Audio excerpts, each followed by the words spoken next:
They will have 2 minutes for a closing statement. When answering questions, please keep responses focused on your plans, your thoughts, and what your actions will be, not those of other candidates. If the candidates do not use all the time, then we will take additional questions from the audience. The audience is asked to withhold from comments and applause during the forum to allow maximum use of our limited time. You may applaud at the end of the forum and now at the beginning as we start this first half of the forum. Please welcome the 2018 candidates for the 2 open seats for Princeton City Council in alphabetical order. Jenny Gerard, Victoria Garrett, I see. Gerald, I am so sorry. I've said it like 1,000 times before I got here. Victoria Holland and Jules Zimmer. We can applaud. We will begin by having each of the candidates make their opening statements. They will each have 2 minutes. So let's begin with Jenny. Okay. First of all, I want to say that I am very grateful for this opportunity to be here tonight and for the possibility of representing the city of Princeton. I've been a resident of the community for over 30 years. I'm married, have 2 children and 5 grandchildren. Our children attended and graduated from the Princeton School District. My husband is a public works director and has been a volunteer firefighter for the city of Princeton for almost 22 years. We have truly enjoyed living here and raising our family here. This is our home. During my 40-year career, I've learned many things about leadership. I've learned what it takes to be an effective leader, a strong leader, a responsible leader, a decisive leader, a caring leader, a strategic leader, and a respected leader that truly leads by example. I'm challenged every day to be these leaders. To be a good leader, you have to be able to make good decisions, the right decisions, and sometimes some really tough, difficult decisions. Sometimes decisions are easy, and sometimes they need to be analyzed and really thought through. Oftentimes, they need to be looked at from many different perspectives. I have the ability, the training, and the experience to be able to make these decisions. I have many years of experience creating and managing budgets and business plans, capital improvement plans, sales and marketing plans, and personnel development plans. I regularly analyze financial statements and expenses looking for overages and areas to cut or improve. This experience will be very beneficial in the role of a city council member. I'm honest, I'm fair, and I would use my knowledge, my training, and my experiences in each and every decision that I would make for the city of Princeton. Not just decisions that will affect us all today, but for tomorrow and for many more years to come. Again, I thank you very much for this opportunity. Victoria. Hi, my name is Victoria Helene. I'm also known as Vegetable Vicky and Pioneer Vicky in the community. I've been here approximately 30 years. I raised 4 boys in this community, the A-team, Andrew, Anthony, Aaron, and Austin, who graduated out of Princeton High School, and one who went further on to Job Corps. I have been volunteering and working in this community since we landed. That's how I created my Vegetable Vicky and Pioneer Vicky. I also have been a council member for 14 years from 2002 to 2016. And the last 4 years, I was the acting mayor in the Princeton community. I have been an EDA commissioner for the city of Princeton for approximately 12 years, and I've been 2 years on the planning commission. I have traveled across the state from corner to corner with the Coalition of Greater Minnesota Cities, as well as the League of Minnesota Cities. I have been on the board of directors for the coalition. It was approximately 8 years when I served as a council member. And I lobbied every single year at the Capitol on hot button issues of transportation, bonding bills, local government aid, and all types of infrastructure that is needed in our local area. Working with the coalition has been an asset to this community as they focus on greater Minnesota and what we need in this location. I have networked and met a lot of elected officials across the state, as well as people from Congress and our local state representatives, both all the legislature. So not only did I focus on just our local legislators down at the state capitol, but I branched out and did the ripple effect with other legislators from different districts, because I figure if we are strong here and strong in other districts, we are strong as a state. I have a lot of experience with learning and educating myself on the needs of our community, and I have resources available to where I can tap into getting that information. Thank you. Jules?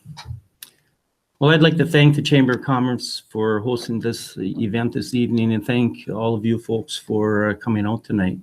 I'm sitting right up front here. I'm a city resident for 40 years and have served on the Princeton City Council for the past 6 years. I have served on the City Planning Commission, and I am currently on the EDA Commission and the Park Board. I was a Princeton police officer in the late 70s until I was elected Mille Lacs County Sheriff and took office in 1987. After 3 successful elections for sheriff, I assumed the position of North Branch Police Chief in 1996. I remained in that position until I retired after 30 years of law enforcement in 2006. I have always been involved in my community, and that didn't stop after I retired. I co-manage Solheim Veterans Field. I coached VFW baseball. I coached 9th grade baseball. I've coached high school soccer. I managed the Princeton Panthers, and I worked in the Princeton Public Schools as a substitute for the paraprofessionals. In 2013, I was appointed to the City Council and subsequently ran for office 2 years later and was elected to serve a 4-year term representing the citizens of Princeton. I still want to be involved in my community, so that's why I'm running for re-election. Someone told me a while ago not to put myself on a shelf, only to expire. A manner that only experience can bring to benefit a community. Again, thank you, Chamber.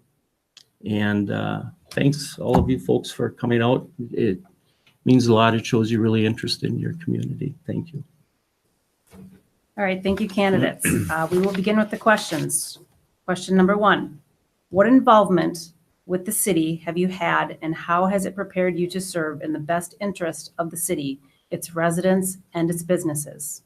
Jenny, we will begin with you, and you have 2 minutes. Okay.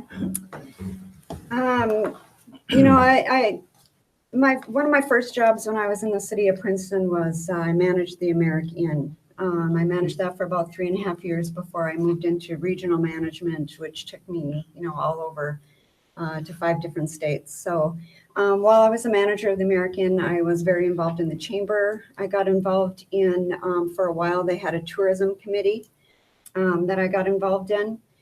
Besides that, you know, my husband and I have been very involved with the Princeton Fire Department, involved in raising funds for, you know, buying equipment. I was part of the women's, the fire department ladies. We raised $10,000 on a committee to buy the Kieran's Iris helmet for the department years ago. I've been involved in the parades. Trying to think, gosh, there's been so much over the years, it's hard to remember. You know, just we're really involved in church and active in the community with our church group. You know, we were involved a lot of the school marching band, you know, just raising our kids. It's hard to not get really involved in the community. You know, I've been really interested in city council, especially over the last year. So I've been attending a lot of the council meetings. I've really been kind of diving into, you know, some of the things that are going on and educating myself on, you know, a lot of the things that pertain to city council. So it's just, you know, it's a passion that I have. Like I said, we've lived here for 30 years. This is our home. And there's so many great opportunities for us to continue to grow. And I'd really like to be a part of that. Okay, thank you. Vicki? In my introduction, I explained or gave you a little information on the work that I did with the city at a government level for City Hall with EDA, Planning Commission, Coalition, and all those things. Throughout the years of living in the community, I've been an active volunteer, not only in the Civic Betterment Club, as well as ECRDC, East Central Regional. I have been president of the East Central Cable Commission, ensuring while I was a council member that franchise fees were indeed coming back to our community, and that we had those funds available so we can utilize them where we needed them in this community. I have been working diligently in this community for years. I started out raising my family as a volunteer, and that's why I created Pioneer Vicky and Vegetable Vicky. But then it moved on to working into the school district, into the local child care centers, becoming a special presenter as a volunteer in the middle school and the high school, doing special presentations. As my sons would come up with a subject, something I was knowledgeable or had artifacts, I would create a program or a presentation around it and then go educate into the school system. Right now, and for several years, because I did work in the childcare sector, I'm currently also teaching during the day preschool classes over at the Grow With Us Child Care Center, and then I run the Princeton Teen Center. I've been actively involved in the Princeton Teen Center Family Pathways for the last 7.5 years. It seemed like it was not taking off real well the first year. I was a volunteer, and then I became an AmeriCorps Vista. I was actually running for state senate at the time, 6 years ago, and had to pull out of the race so I could become a Vista for the Teen Center, and then I run local government. So I have always been actively involved in this community as a volunteer or as a professional in the community. Thank you. Thank you, Vicki. Jules? Hey, well, currently I'm on city council, so I'm involved in, city business. I'm involved in the committees or the commissions and all the things that entail a city council member. But I've got to go back to 1978 when I was a Princeton police officer when I came to this town, and this was going to be a stepping stone for me. That's what the Princeton job was going to be, and I soon found out that this was going to be my home, and it is my home. I became directly involved in in the youth activities in Princeton as a youth hockey coach, youth baseball coach. And as a Princeton police officer, I gave numerous presentations to senior citizens, to businesses. I spoke on crime prevention, neighborhood crime watch.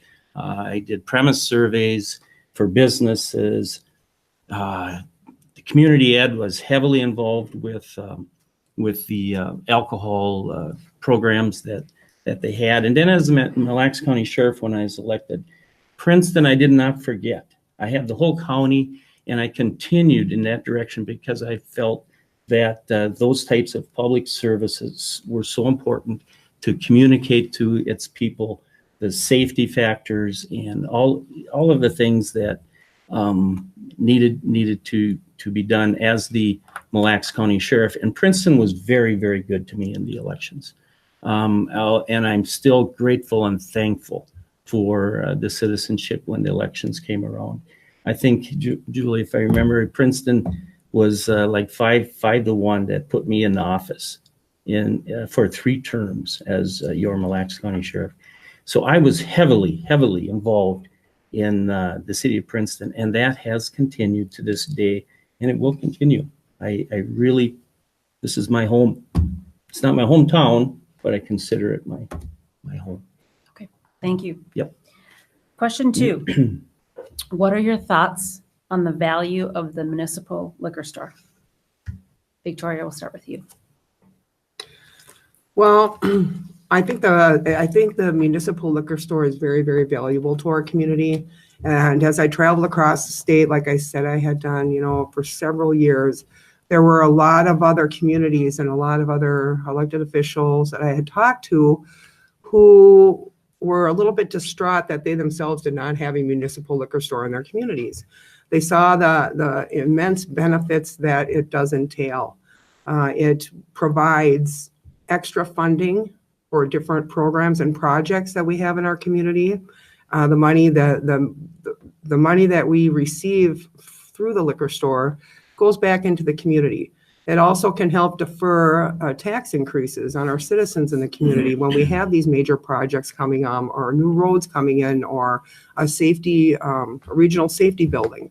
I mean, our regional safety building didn't, and we tried bonding bills down at the Capitol to help get that built, and that did not work. So it's through the liquor store fund that pays that bonding bill. So we did not have to raise taxes on our citizens for that most important building that we need, especially now that we have been for the past several years a decon site for Monticello in case, or heaven forbid, if there ever were a fallout.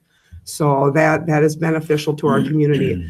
The municipal liquor store also allows us to help regulate what is going on in our community as far as, things that are being sent out, customers that come in, and it provides a huge tax relief for our citizens. And so having that with us and for us, I think, is a huge benefit, just like many of the other benefits we have in our community with our airport and our golf course and just having the river here. But so I think I'm a very pro-municipal liquor store advocate. And I think it is very beneficial for all citizens to understand that the proceeds that come from that liquor store go directly back into this community and how that has helped all of us, especially with tax relief. Thank you, Vicki. Jules? Well, how am I supposed to come up with something else there? But, the primary purpose of municipal liquor stores has been and currently is for control. Control is the purpose, is why liquor stores in the first place were established.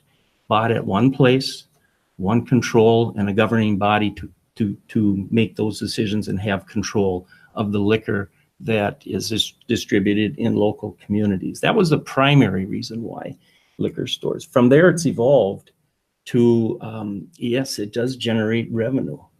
It generates revenues that normally the city could not pay for. And at most council meetings, there's usually a request or two for funds for everything to support Jeannie Bromberg and her mentoring program, for parades and fireworks and all of the things that are difficult to fund through tax dollars. So I'm a proponent of the municipal liquor stores, provided that it's controlled and the money is used for good causes. And Vicki was right. The current Princeton police and fire department is solely funded by the proceeds from our liquor store.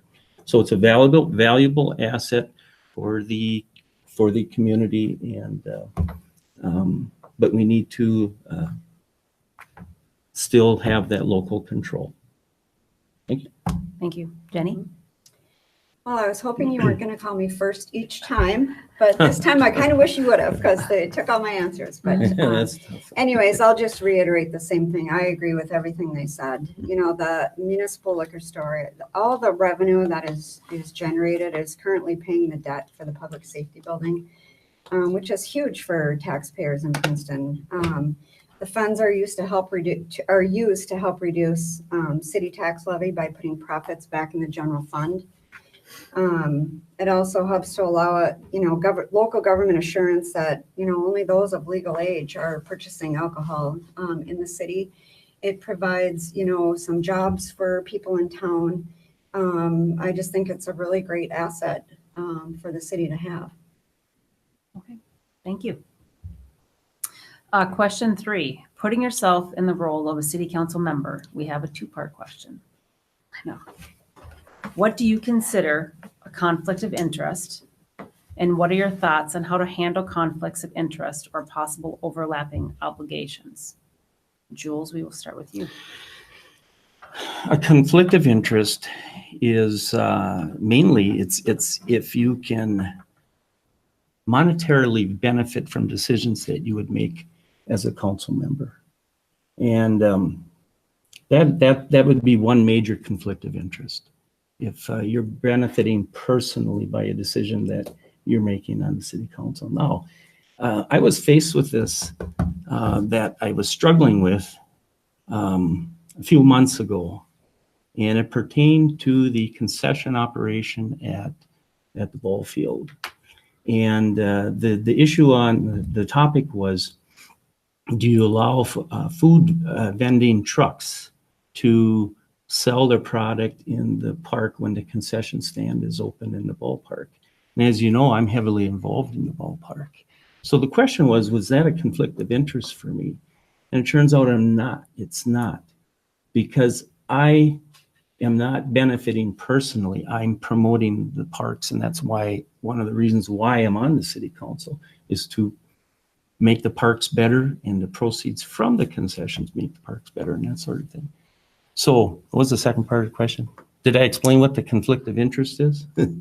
Yep, it was just your thoughts on how to handle the conflicts of interest.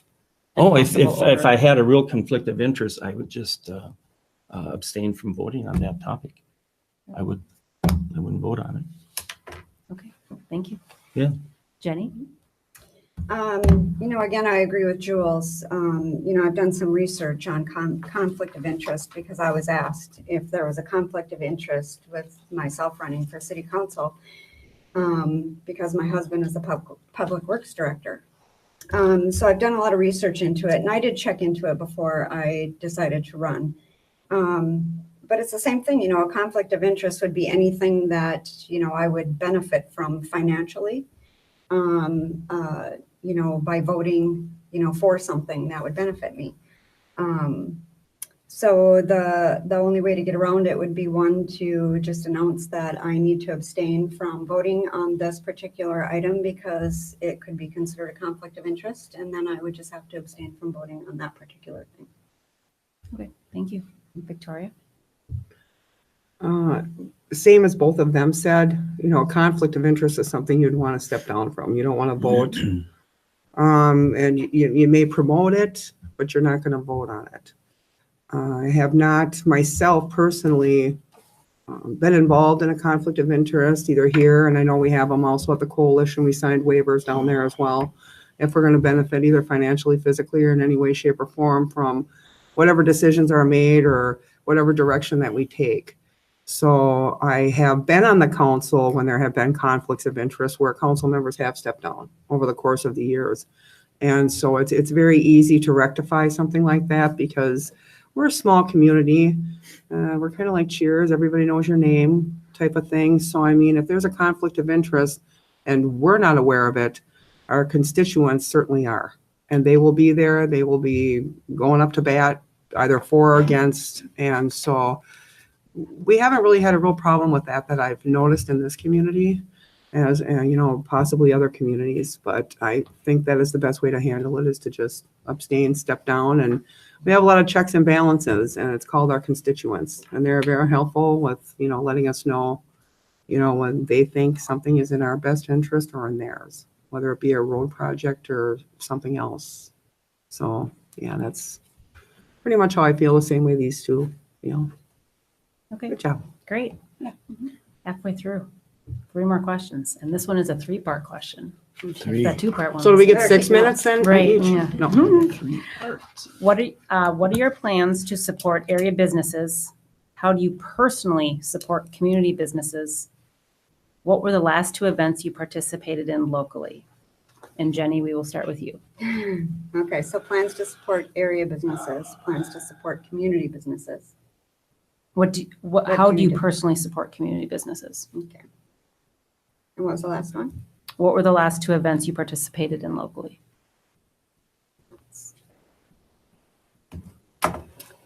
Okay. Let's see. So plans to support area. We need to cultivate a strong and diverse community leadership that's inclusive, collaborative, and connected. We need to have strategic planning.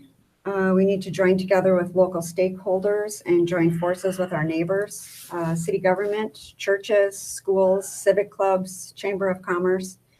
What we need to do is create a crossroads where leaders can come together and collaborate to accomplish, shared community objectives. We need to find out what is everybody's concerns and what do we want to accomplish and what areas do we need to work together. Industrial development is key, and I think that's a really appropriate strategy to look at.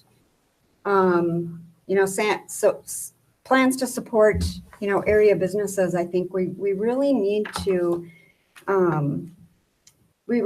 promote, marketing and tourism in our city. We need to foster local purchases and spending. I think that's huge.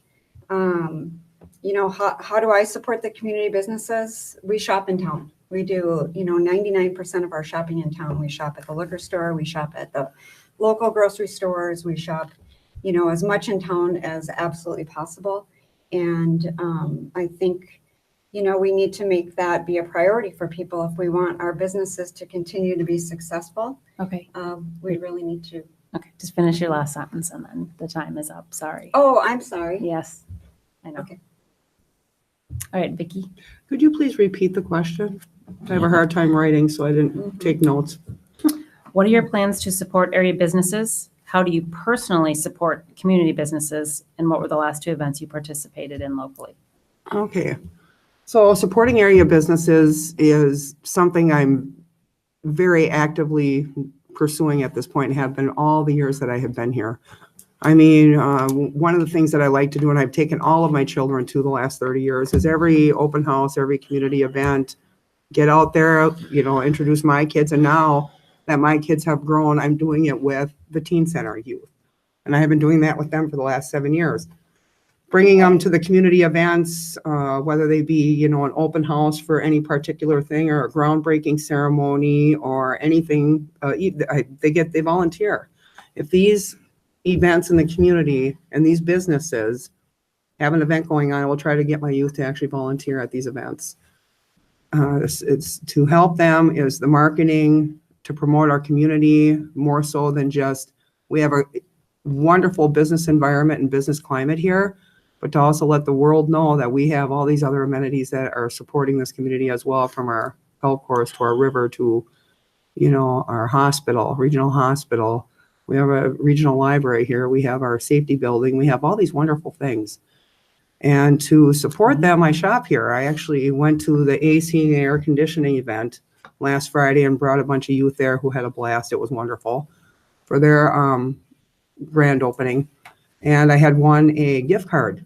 And I went and picked it up today, and it was so exciting. I was on my way to go shopping here local. And then I said, I'll pick it up later. I'll be there, sometime this afternoon. I turned around and I went, wait a minute. What better way to put that gift card back into this community than to shop local? And that's what I actually told them when I went in there to pick it up. And I promote that with all the volunteers and the youth that I work with and people I run in the community to actively support, this community. So those are some of the, I do a lot of the events here. I can't even think of the last 2. Thank you, Vicki. I think my granddaughters personally could practically buy Santa Lucia's ice cream shop at this point. We shop locally. But that's not to say, that I buy everything in Princeton, to be honest. But if there's something that I can buy in Princeton that I don't have to drive to St. Cloud to get, or down Elk River, Menards, or whatever the case might be, I will get it here and support our local business people and business community. I personally believe that if we can improve things like our parks and complete the Great Northern Trail and improve the camping at Riverside Park and Reby Park, if we can generate people to come to these places, that they will end up supporting the local business community. They will leave the parks and they will go to get that ice cream after the games, and they will, people will shop. If you can get them to stop here, they will shop. And that's how I believe we can improve the business community, by improving our infrastructure, by improving our parks and our trails and all of these things that can get people into our community and put Princeton on the map, as I like to say, and have it a destination where they go. Used to do that years ago with my boys. We used to put the bikes in the trailer and drive down to the trails down in Champlain and Coon Rapids And when we were down there, we ate down there and we shopped down there. That's what I'd like to see in Princeton. Get people in, and then they'll support the local businesses. The last events that I attended, I was at the Public Safety Day at our new Public Safety building, and I was at the I call it National Night Out, but it's not called National Night Out here. It's the can't think of the name, but it's National Night Out. Is it the block Okay. party? Block party. Block party? Yeah, we were there. I was there. Anyway, you. was there. Thank you, Jules. Did I miss? No, that was it. Good, thank you. Yeah. Next question. What are your plans to help the city reach 5,000 plus residents? Victoria, we'll start with you. Well, I think we're kind of moving a little bit towards that right now. We have some residential developments that are earmarked to go up very near in the future here. One of them is West Birch Estates, and they will be building very soon off of West Branch Street over by the fairgrounds. That will bring more residents. That's geared to be a 16-unit apartment complex with up to 4 bedrooms in some of the units to be able to house families. So it'll be affordable housing. We're also working on a 55 plus seniors development, which is going to be over, towards the wastewater treatment plant in that area. So we're bringing in more, and we have more development going on with some of the areas, some of the little housing developments in our community that have, slowly and have been progressing towards more development, putting up more townhouses and single family dwellings. So I think that does help. Another option or avenue that the city could follow to get up to 5,000 is, if there's any chance of expansion within the city limits, to bring our borders out in any way, shape, or form for future development. And I know we have a comprehensive plan, and our comprehensive plan usually gets rejuvenated about every 10 years. And we earmark areas on that comprehensive plan for that future growth and development, because that does happen. And people do retire, people do want to sell, and with that can go for further development. So I think that's one avenue that we utilize, is that we have these residential housing developments in progress right now, and we will have many more in the future. Thank you, Victoria. Jules? Well, I can't have any more kids, so that's not going to help. Grandkids, there you go. Grandkids. Get them all to move here.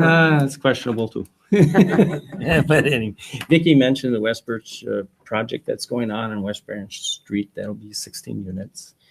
The Sherburne Lakes Development, 55 manufactured homes owned by the golf course, by the wastewater treatment plant in that area there. There's another development that a developer is talking to the city about on the north end of town by the old sales barn up there. That could generate some more housing and population.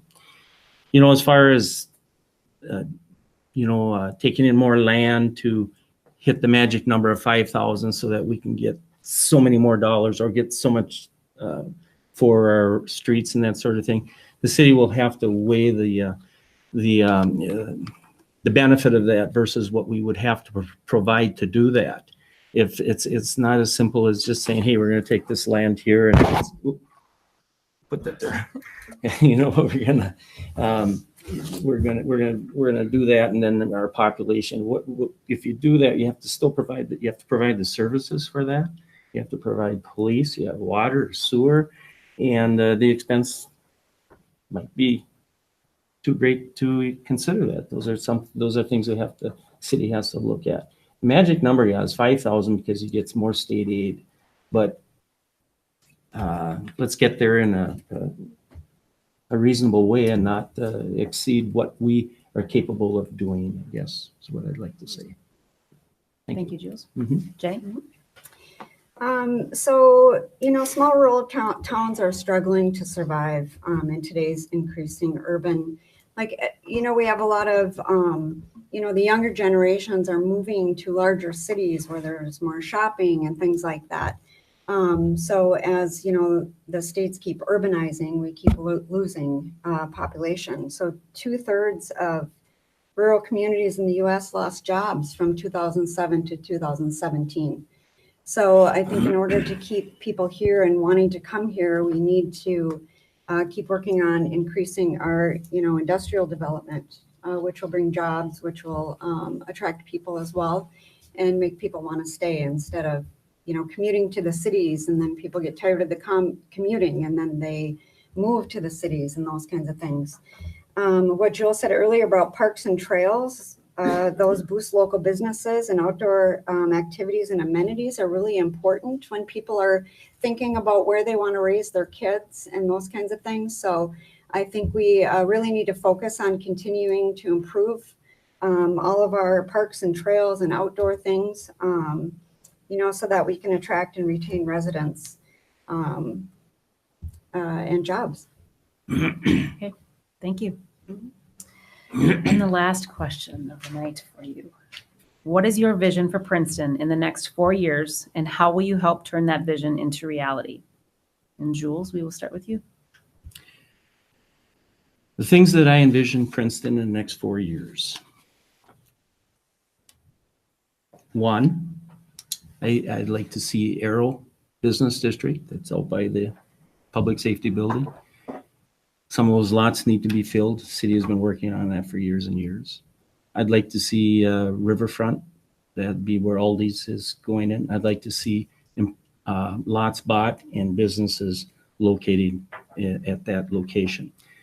I would like to see the expansion of Reeby Park. The city has purchased an additional acreage to have a campground. I think I envision that happening, and it will happen. And again, that's part of the plan.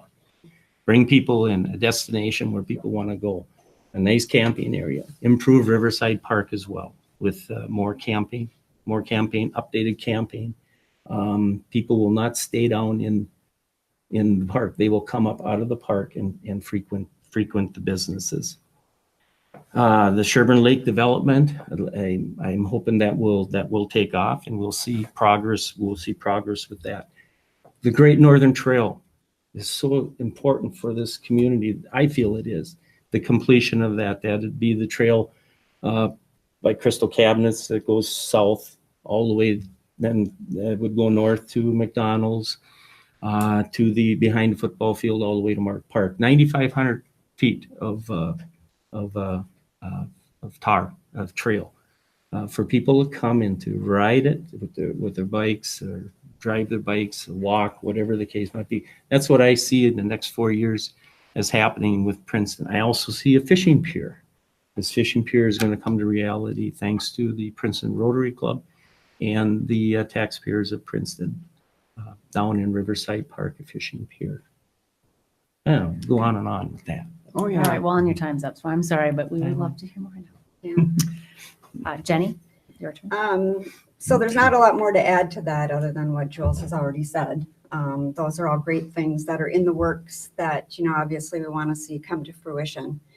And a lot of times I get asked things like, well, what are you going to do to bring downtown back? It's like Princeton is dying. Well, Princeton isn't dying. We're still growing. It's just these small towns don't necessarily grow in the downtown. It's hard to keep downtowns, relevant and alive as the infrastructure ages and things like that. But Princeton is growing, but we're growing on the outskirts of Princeton, not necessarily in the downtown part of Princeton. So just, I'd love to see that continue to bloom and, obviously to fill our downtown. The businesses that are sitting empty, and it's finding things that are relevant nowadays, whether it's, these little destination places where people go to for the occasional shops and things like that. Just figuring out kind of what we need to do to get those businesses to come to town and to stay into town. But, other than what Jewel said, there's a lot of things going on. There's a lot of exciting things coming, and especially with, the parks and trails and things like that, which, I think is going to have a big impact over the next 4 years for the city. Thank you. Victoria? Wow, you guys said it all, didn't you? Fantastic. Tough being last sometimes. Isn't it? Yeah, it is. I agree with what both of them have said. We do have a thriving and expanding industrial park. And that is something that is huge in our community. Helps keep this community alive, and it provides so many job opportunities for the people in this community, for the members of this community and the surrounding area. And to locate or expand our industrial park and maybe find some more land for industrial park expansion, I think is very key and important and should be high on our radar, as well as all these other avenues and, the trail systems and things like that to bring people to the community. And our downtown corridor, we do need to assist in helping our downtown corridor with, whether it be a, facade refacing or, finding a unique character for our community, which is something I think we need to do. When our hockey team goes to the playoffs down in Minneapolis, the Star and Tribune has the first paragraph talking about how great our hockey team is. And then the rest of the article is all about Casey Ramirez and what happened here in the 1980s. Well, that's not the kind of identity or character we want people to see us as.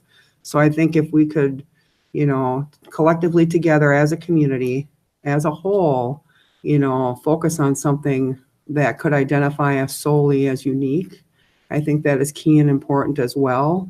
And then it will also help us with our expansions in Riverside Park with our pier and our Reeve Park and, all of the things we got going on in our parks, like our Splash Park over at Mark Park. I think all of those things will help fall into place, but it's important to find a character and an identity for our community. Thank you, Victoria. Yes. Thank you all for those answers.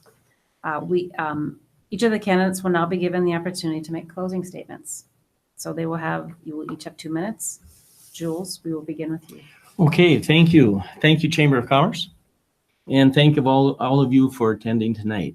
I'm running for re-election because I want to continue to be involved in the progress that the city has made in the last few years. There are many projects that will continue with or without me as a member of the City Council.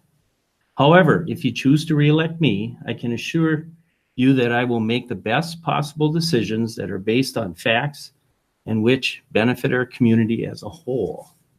I believe we need to continue to make our city a place on the map where people want to visit and live. We can do this by improving our parks and infrastructure as well as our city department services. We must provide our police, fire, public works, and other city departments the necessary tools and support needed to do their jobs. By doing this, we'll be making Princeton a desirable, safe, and enjoyable destination to work, live, and visit. Princeton was going to be a stepping stone for me and my family back in 1978. We had opportunities to move on, but there was always something about Princeton that kept us here. In 1996, before I accepted the North Branch Police Department position, I was asked if I would move to North Branch. My response was no, because my heart and my home is in Princeton. And folks, it still is. It still is. I will conclude with this. During my time on the City Council, people have said that the position is a thankless one. I disagree, because I feel it is a thankful one. Thankful because you, the people, have given me the trust and confidence to vote on matters of importance on your behalf. Someone once told me when I was running for sheriff that they wouldn't vote for me because I didn't ask them. Well, folks, I'm asking you tonight for your vote. Thank you. Thank you, Jules. Jenny. Great. So I didn't prepare a speech. I just kind of wanted to close on my thoughts after all of the questions tonight. Some great questions. Some of them are really tough to come up with some different answers, but I'm the new face here. But I think when I think about running for city council, I think about, leadership in a city, I think is like leadership in a large business. You've got a budget, you've got to follow, you've got capital improvement plans you have to figure out, you've got personnel issues you have to deal with. You've got expenses you have to keep an eye on and those kinds of things. So I think with my business experience, I would bring that to the table, along with, decision making, all those things that I kind of talked about at the beginning of tonight. And I think I would come with some new ideas and some fresh ideas and maybe some different perspectives. And I would just love the opportunity to be a part of this. And if you vote for me, I would not let you down. Thank you, Jenny. Thank you, Victoria. Well, very good, both of you. That was wonderful. I want to thank the chamber for hosting this evening, and all of you for coming to have those concerns and that care for the community. People say, well, where's your grassroots? I've heard that question throughout my life, and my answer to them is my grassroots are right here. This is where my 4 boys have raised me, and this is where I call home. When I think of grassroots, I'm not thinking of where I grew up and where I went to school. I'm thinking of where I truly invested my whole heart and soul into this community, coming here, learning about the history of this community, teaching it through the Mille Lacs County Historical Society as Pioneer Vicky. It was with great pleasure that I was able to do that, to learn about this community years ago, and then to go and teach it, starting at the Pioneer School, and then carry that with me throughout the entire school district, throughout all of these years, and I continue to do that. To get our youth invested, and the children and youth invested in this community, is primary to me, because I figure if they volunteer and invest in the community that they're in, and help out in any capacity that they can, no matter where they go in this world, I hope they will invest in those communities that they call their grassroots or their future. And that is very, very important to me, is to do that. As a community or as a council member, I will do my very best to make the right decisions, to make sure we plan growth and development that is smart growth and development that will be sustainable now and throughout the future, and that we are not going to put ourselves in any type of predicament where it turns into a problem. You want to make your roads wider when you do developments and things like that. So you have to have that vision. The future vision is what it's all about. So please, if you vote for me, I will carry that future vision for you. Thank you. Thank you. Thank you all.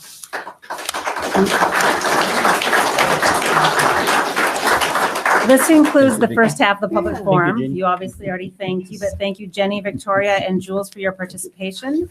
You may take a seat in the audience as we prepare for the second half of the forum.